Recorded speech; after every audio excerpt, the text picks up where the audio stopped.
Salam aleykum. Deməli, ilkin qaz qarışığı heliumdan və CO2-dən ibarətdir. İlkin qaz qarışığını biz götürək A mol, onun 60%, yəni 0,6 A molu deməli heliumdur, 40%, 0,4 A molu karbon dioksid. Karbon dioksid karbonla reaksiya daxil olur, 2 CO əmələ gəlir. Bunların qarşısına naməlum bir işarə yazaq, əmsalına vuraq.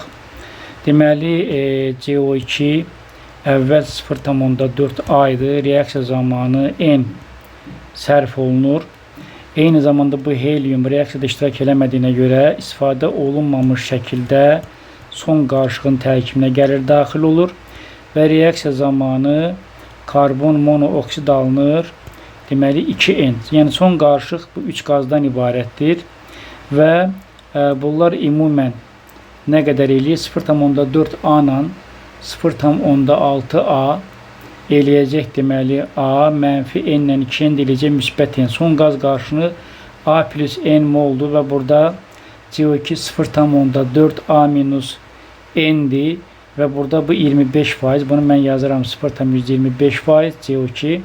Son qaz qarışığında bu qədərdir. Deməli, həcm və mol payı eyni məna daşıyır. 0,4 A minus N.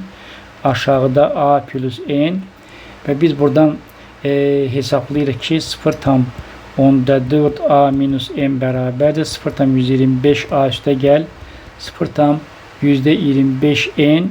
Buradan deməli 1,125 N bərabər, yəni bu N keçir sağ tərəfə, bundan toplanır və 0,4 A-dan da 0,125 çıxanda 0,15 A eləyir.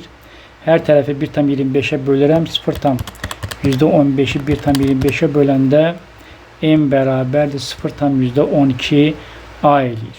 Deməli, bu 0,4 A idi.